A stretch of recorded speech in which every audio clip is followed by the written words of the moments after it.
అందరికీ నమస్తే అండి. అందరికీ గుడ్ మార్నింగ్. అందరు ఎలా ఉన్నారండి? మేమైతే బాగున్నామండి. మీరు కూడా బాగుండాలని మనస్ఫూర్తిగా కోరుకుంటున్నానండి.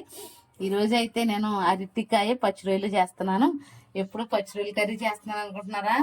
ఇలాగ అరటికాయలోని, వంకాయలోని, బీరకాయలోని అలా కొన్ని పచ్చిరొయ్యలు వేసుకుంటే కూర టేస్ట్గా ఉంటుందండి. మంచిగా తింటారు ఇంట్లో అందరూని. అందుకని కొన్ని పచ్చిరొయ్యలు వేసి అరటికాయని పచ్చిరొయ్యలు చేస్తున్నాను. ఇదిగో ఉల్లిపాయలు, పచ్చిమిరపకాయలు, కరివేపాకు రెడీ చేసుకున్నాను. ఇక్కడ వచ్చేసి ఇదిగో రైస్ వాటర్లోనే ఇది జిగురు వచ్చేస్తుంది కదా, మొన్న ఒక వీడియో పెట్టాను చూసారు కదా, అరటికాయ ఎండు చేప కోసినప్పుడు చూపించాను కదా. అరటికాయలు అయితే కోసి రెడీ చేసి పెట్టుకున్నాను. ఇప్పుడు స్టవ్ అయితే వెలిగించేసుకుంటున్నాను. దాని ప్రాసెస్ అయితే చూసేయండి.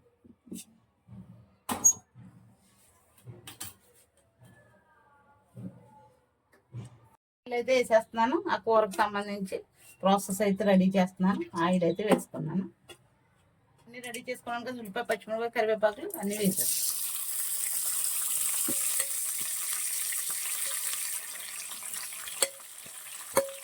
ఇదిగోనండి టమాటాలు అయితే కట్ చేసి పెట్టుకుంటున్నాను. ఇది కర్రీస్ అండి, చాలా సింపుల్గా చేస్తున్నానండి. నేను ఏం పెద్ద ఇంగ్రీడియంట్స్ ఎక్కువ ఏమి యూజ్ చేయక్కర్లేకుండా చక్కగా కొత్తగా వంట చేసే వాళ్ళు కూడా నేర్చుకోవచ్చు, బ్యాచిలర్స్ కూడా వండేసుకోవచ్చు. చాలా సింపుల్గా పెద్ద పెద్ద ఇంగ్రీడియంట్స్ ఏమి వాడకుండా చక్కగా చేస్తున్నాను. మీరు ఎక్కడ స్కిప్ చేయకుండా చూస్తే మీకు చక్కగా అర్థమవుతుంది. ఏం పెద్ద కష్టం కాదు. అన్ని కర్రీస్ ఇలా నీట్గా చేసుకోండి. మమ్మల్ని సపోర్ట్ చేయండి. మా వీడియోలు సబ్స్క్రైబ్ చేసుకోండి. మాకు లైక్ చేయండి. మీకు ఇష్టమైతే మా వీడియోస్ వేరే వాళ్ళకి షేర్ చేయండి.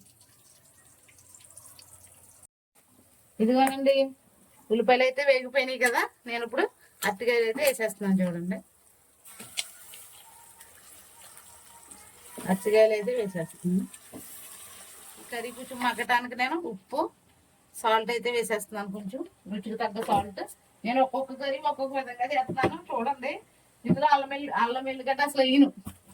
నిన్న కాలీఫ్లవర్ పచ్చిరొయ్యల కర్రీలో అల్లం ఎల్లిగడ్డ వేసాను, దీంట్లో అల్లం ఎల్లిగడ్డ వేయను అసలు. ఇదిగానండి కొంచెం పసుపు అయితే వేస్తున్నాను. బాగా మగ్గేంత వరకు నేను ఇదిగోనండి సాల్ట్ వేసాను, పసుపు వేసాను కదా. ఇదిగోనండి కర్రీ అయితే బాగా ఉడికిపోతుంది కదా. ఇదిగా ఇప్పుడు నేను టమాటాలు కట్ చేసి పెట్టుకున్నాను కదా, టమాటాలు అయితే వేసేస్తున్నాను.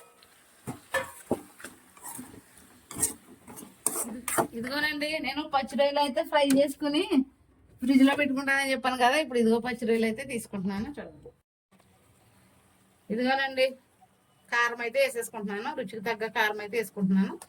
తర్వాత వచ్చేసి నేను పచ్చిరొయ్యలు రెడీ చేసి పెట్టుకుంటాను అన్నాను కదా, పచ్చిరొయ్యలు అయితే ఫ్రిడ్జ్లో పెట్టుకుంటాను. అవి తీసుకుని ఇప్పుడు అయితే నేను వేసేసుకుంటున్నాను. చూడండి, ఇదిగోనండి పచ్చిరొయ్యలు అయితే కలిపేస్తున్నాను. ఇదంతా మగ్గేంత వరకు ఉంచి వాటర్ అయితే వేస్తాను. కారము అన్నీ వేసాను కదా, ఇప్పుడు ఇదిగో వాటర్ అయితే వేసేస్తాను. వాటర్ వేసేసాను. ఇదిగో చక్కగా ఉడికిపోతుంది కూర అంతా. అదేంటంటే ఇదిగోనండి మూత అండి. నేను కర్రీ ఉడుకుతుంటే కొంచెం కరివేపాకు వేస్తానన్నాను కదా, ఇదిగో కరివేపాకు అయితే వేసేసాను. కొత్తిమీర అయితే లేచింది, ఇంకా వదిలేసాను.